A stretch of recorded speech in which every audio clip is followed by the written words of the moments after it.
Okay, so before really diving in, I feel like I should give some background. The Division, as a franchise, is very dear to me. I've had my gripes with the balancing, my complaints about various patches, and my disagreements with the community, but at the end of the day, the original Division game is probably the main reason why I even have a YouTube channel at all. I started out doing build videos and various guides back in the day, and since that time I have shifted gears drastically, but I will never forget what the game allowed me to do. It opened the door for me to manage my own time, make a living, and devote all of my waking hours to an activity I once eagerly awaited, or even when I was younger, skipped school to do.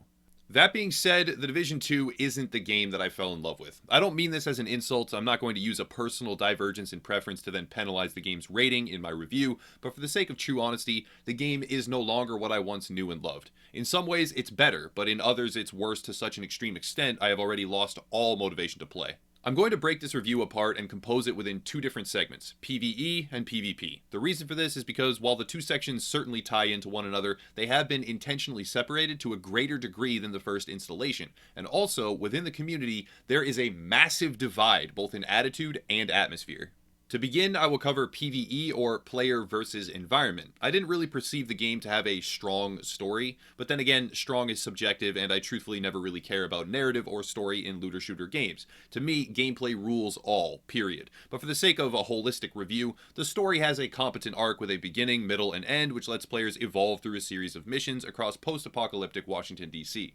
It's not overly political from what I saw. Despite the fact it is Washington, D.C. and the goal is to rebuild government, it still ends up being somewhat apolitical, which somehow has still resulted in certain creators and media outlets bashing it because not political enough, not demonizing the right demographic, blah blah. But for most players, the relative lack of political strong-arm subliminals is actually a really good thing, so it's worth mentioning.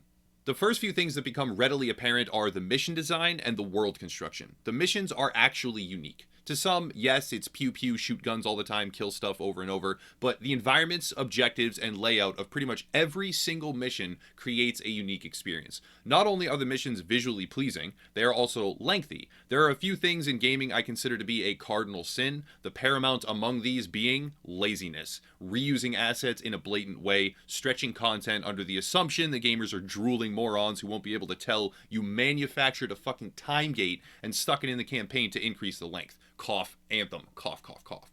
Division 2 is anything but lazy. The environments are painstakingly crafted, the locations deliberately placed, and the world is bursting with chests, components, locations, and activities. It's hard to make an open world feel rewarding. What usually tends to happen is an emphasis on hubs or settlements, and then objectives, or more precisely, concentrated areas where enemies and rewards show up based on hub interactions. Division 2 has almost completely overcome this, and it feels so fucking good. The world is bursting with gear, enemies, shade tech, secret locations, faction keys, control points, open world activities, and even secret open world bosses with special mask rewards and a higher tier of difficulty over typical enemies. Logging in and running through the open world, killing as you go, and grabbing whatever you see on the way is not only fun, it is insanely lucrative and provides very valuable resources that seamlessly tie back into the endgame progression. The construction of the Division 2's open world, especially for the more casual-minded player or solo Division agent, is something to be admired, commended, and praised. Upon reaching level 30, the whole game opens up. I'll spare you the condescending analysis of, well, you find shade tech and then the shade tech lets you buy the skills. Yeah, you'll learn that when you play. Any competent gamer will learn the logistics of the system within a matter of hours or even minutes, but without devolving to specifics, when you get to level 30, there is a metric fuckload of content, and that is what I look for.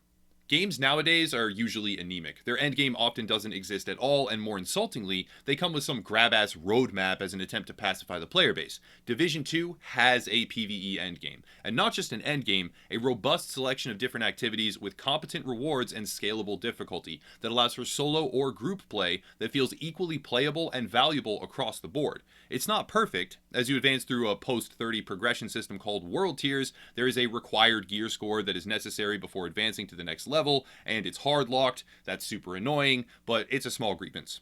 All in all, the Division 2 has a comprehensive, fully developed, and much appreciated endgame loop that encompasses a variety of different activities and manages to keep most of them relevant without deteriorating down to a single mission being deemed as the best farming method.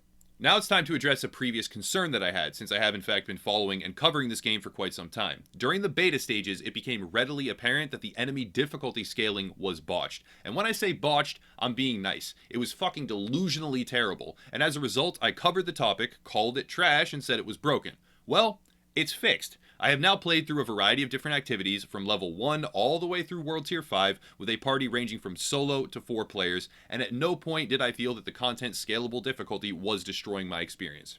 It certainly impacts the dynamic of missions, enemy difficulty, or general objectives, but when directly compared to the beta, the issues that I found to be so detrimental and unacceptable, they have been fixed. Now, I shouldn't have to praise a game for fixing things between beta and full release. That is what a beta is for, after all, but the sad truth is that many games don't do that. But Division 2, it did it, and it's worth noting.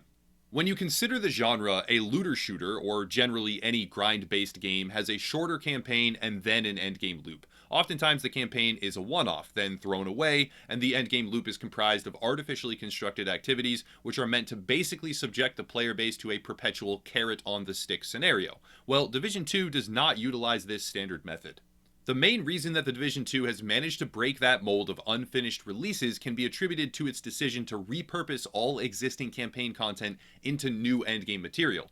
The word choice here matters. There is reuse and repurpose. Division 2 has repurposed the content through an entirely new faction, which changes mission objectives, spawn locations, and enemy composition, while allowing the development team to repopulate existing missions in a dynamic way. Where many games seek to create one-off campaigns and then proceed to a roadmap-based insultingly poor endgame content loop, Division 2 has skillfully used all of its available assets to launch in a feature-complete state with a comprehensive PvE package that will allow for any dedicated players to find a deserving number of hours roaming the streets of Washington, D.C. and taking back the city.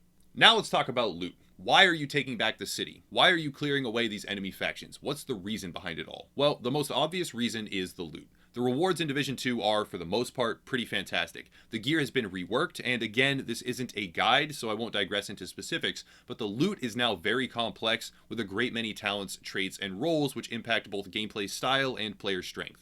The ability to determine playstyle through gear selection is honestly not that deep. That has to be acknowledged. There are certain clearly superior talents or roles, but even within the obvious confines of a meta-geared player base, which is what the original Division and now Division 2 has always had, the game succeeds in creating a rewarding loot pool through brand sets, gear talents, and overall stat rolls. It has to be said though, I waited to do this review until World Tier 5 and gear sets dropped for a very specific reason. The gear sets are pretty fucking bad. They are certainly unique and creative, but the practicality of sacrificing a multitude of different roles for these completely situational bonuses, it just doesn't work right. But anyways, I digress. In general, the loot is well constructed and caps off what can only be described as an extremely well thought out and decently executed PvE experience. But now we have to talk about PvP. The PvP is, let me enunciate here in case YouTube's voice algorithm doesn't already have enough to demonetize my video. The PvP is fucking terrible. Here's where a lot of butthurt fanboys hit the thumbs down button as well. But the game's perfect. The devs can do no wrong. I hate you. Nope. They can do wrong. They did a fuck ton of wrong. The PvP is butchered beyond belief. I made a video smack dab in the honeymoon phase about the growing pains that Division 2 would have, particularly in PvP modes. Well, we're square in the center of those growing pains, but maybe the honeymoon phase has lifted a bit and there will be less of a knee-jerk reaction to criticism. This is where we get into the age-old Division debate of what's more important, PvE or PvP. And the sad thing is, this isn't even a standard debate. This is just a bunch of jackasses yelling at one another to no end, and I am absolutely one of those jackasses. I will never and can never understand the idea that PvP is some distant afterthought. Like, what kind of fungal-infested shit do you have to smoke to believe that? Seriously. At the end of the day, the PvE experience is integral to the game's identity. It always has been. The idea of a looter shooter doesn't work if you can't get the loot from a variety of sources and have fun while doing so. But it's like a parabolic archway. The keystone is PvP. Since birth, the Division was marketed around a shared world PvE-VP experience where no one is safe. The marketing for this game tackled the idea of betrayal 6 ways to Sunday. One of the trailers for the original game was a group completing objectives and then they kill another group for their loot. And then the one guy kills his friend for her loot and the other party's loot. The game was sold around the concept of danger, and PvP enabled open world exploration. Here's where some people claim, but that was the original game. Okay, it's a franchise. The Division, the whole Division, the group responsible for the entirety of the lore that surrounds the game we all play, was created with the concept of rogues and the Dark Zone in mind. It's the selling point. It is the unique attribute. It is the single most notable thing about the entire game, and to pretend otherwise is intellectually dishonest. The PvP right now, and for however long into the future until a veritable complete overhaul, feels like a literal slap in the face. It genuinely feels like the developers wanted to stick it to every player who enjoyed PvP in the original game and just shit on their fun to take them down a peg because somehow it ended up running counter to what they expected or intended. The problem is twofold. First, it is normalization and Care Bear safety nets in the normal Dark Zones. The idea of normalization is, at its core, something I both love and hate, but at the end of the day, I can honestly recognize the desirability. Players all want to be competitive, or at the very least have access to all activities. The problem is, to make all activities accessible to anyone and everyone at any time and make them all competitive, you have to fundamentally destroy some of those activities. The Division is a gear-based looter shooter that revolves around grinding for gear, for builds, and allocating stats to achieve certain unlocks and different goals. The normalization takes and throws all of that out the window and makes everyone equal to everyone else pretty much regardless of what you equip. There are obviously discrepancies here. Certain players with certain gear combinations that are able to make highlight reel plays, and people will undoubtedly try to point to those exceptions as proof of success. But the truth is, normalization takes everything that you work towards outside of basic talent combinations and throws it all away while also introducing shock turrets, one-shot kill shock turrets in the Dark Zone that can kill you from down the block. The Dark Zone is supposed to be a lawless, dangerous environment that keeps players on their toes. No one is on their toes. It's a fucking joke if it's even populated. Your hard work is invalidated. You are either brought right up to the same strength as anyone out there with dozens, even hundreds of hours more than you, or you are brought down from your own dedicated build to a relative strength level that has you dying to players wearing a random collection of trash items. It's terrible, it's insulting, and this is yet again where a lot of players will dislike the video, but at its core, it is something that makes me realize this game is just not for me anymore. Now let's move on to the Occupied Dark Zone. The Occupied Dark Zone is advertised as everything that dedicated PvP fans want and love with extra rewards, and maybe it was intended to be just that, but the reality of the situation is that this zone is even more butchered than the normalized version. The Occupied Zone is a rotating zone which inhabits, at random, one of the 3 different permanent Dark Zones on the map at any given time. The idea is that all normalization is turned off, there is no rogue system, there are no Care Bear meme turrets, and the rewards are greater with a greater sense of danger. Well, sure, there is a greater sense of danger, but not in a good way. The Occupied Dark Zone has a time to kill that is faster than Call of Duty with many different builds, except when using certain skills like the Defender drone, but that's a whole separate topic of RNG bullet deflection or whatever. You can't see players coming because there is no tracking system whatsoever outside of Pulse, and Pulse is terrible, and if someone does decide to shoot you, you are usually dead before even an esports veteran would have a chance to react to the situation. In before a bunch of comments like, "Oh, I 1v4 all the time, I'm so good, I react so fast." The Occupied Dark Zone also sees the removal of the few legitimately appealing adjustments that even exist in Division PvP, like the removal of shock ammo in the normalized Dark Zone encounters. Not only is the time to kill some insane multiple higher, they also allow for a multi-second instant freeze from 1 bullet shock effect with special ammo that can now be given by a specific gear set with veritable ease. It could not be a worse display of PvP balance. The zone where being shocked isn't as much of an annoyance or as much of a death sentence, though it's still a stone cold terrible system in PvP, it's not allowed in that zone. And the zone where it's 10 times worse and results in categorical and instantaneous death, well, there it's allowed, because we're giving the PvPers what they want. No, stop it. It's a disaster. The final PvP mode is conflict with the domination and skirmish modes, and here the normalization works pretty well. The idea of strategic and tactical 4v4 encounters is one that I can get on board with, but the same net result is often still present, which invalidates most choices you made regarding gear, stat rolls, anything really. And when a game is boiled down to the functionality of whoever has better reflex aiming, why would players not just switch over to Siege or CSGO or Apex Legends? At least there, the game is self-aware enough to realize the snap aiming is the entire premise. There are interesting RPG mechanics at play in a lot of the PvP. I just hope that they can be expanded upon, because right now they don't really feel like the core central premise. It feels like just who's faster with a gun, getting headshots, and that's really it. This PvP analysis also leaves out many key factors, but for the sake of time, I need to start to wrap it up. The Dark Zone's population has been cut down to 12, so the player density has been stripped down to such an extreme where most of the time players will be fighting in pitched spawn camping battles against the exact same enemies for the entirety of their session, if they can even find players at all. Oh, and by the way, those one-shot shock turrets are in 2 out of the 3 zones, because laughing my fucking ass off, right? And again, to reiterate, it genuinely feels like the goal, the hidden motivation, was to stick it to everyone who enjoyed the tense PvP of Division 1 and fuck them over as hard as possible. Now, I am aware that the feeling of malicious developer motivations I have now voiced multiple times is obviously not reality. It's far from it.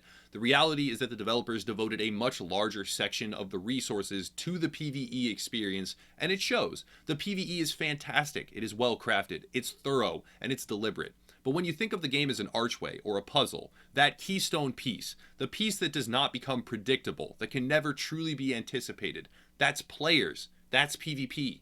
The last piece to complete the picture is the content where you will always face a unique challenge. The raid can't do that. The missions can't do that either. The idea that PvE is the entire game is disgustingly naive, because at some point, after some number of hours, it's up to the individual, you will be able to predict the spawns, the run patterns. You'll be able to predict everything. The one thing that will always stay fresh is PvP. It's the reason the original game retained a player base, and in the Division 2, it has either been largely ignored, destroyed with the goal of catering to a broader audience, most of whom will hardly ever end up even playing PvP anyways, or outright spat upon, and it sucks to see.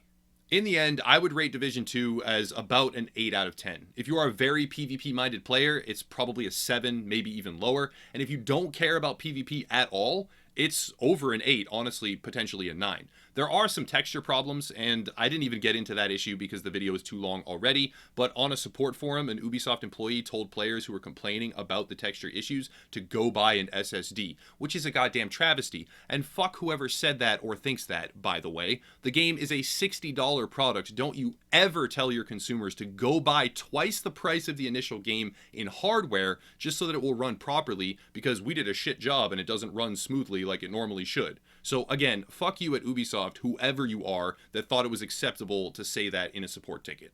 But regardless, the game is good. It has comprehensive endgame PvE, which is more than most can say. It has wonderful, and let me stress this, wonderful main story levels and areas, which also contribute to the overall endgame. It has a vibrant and lucrative open world, which is a commendable and praiseworthy success in and of itself, and has managed to launch in a state that truly is deserving of a $60 price tag for most interested players. The PvP is shit, but as a last aside here, they are patching very quickly. The original game left us with months on end of garbage meta gameplay and terrible balancing, because I don't know, they just left us like that for months on end. That's not the tale this time around. Massive and Red Storm are patching extremely fast, so for all my abrasive rhetoric and all the cursing and whatever, they deserve to be appreciated for their dedication to customer and player interests. The game is in a constant state of flux and improving nearly every day. And with that said, all things considered, I can recommend Division 2 pretty easily to anyone interested in the subject matter or the genre. That's it though. For the sake of time, I have to cut it there. This game no longer meshes with what I truly desire from the title. As such, I really won't be focusing on it and doing dedicated guides or videos like I previously expected to do. But that in no way diminishes its all considered value. But that really is it. Thank you all for watching. If you want to support, check out the links down below. I'd go into detail about all these different things that you can do that make me money, but anyone here now just watched what, I don't know, based on the script 15 or 20 minutes of a video? Yeah, you're good. You've already supported me enough. Links down below. Have a nice night.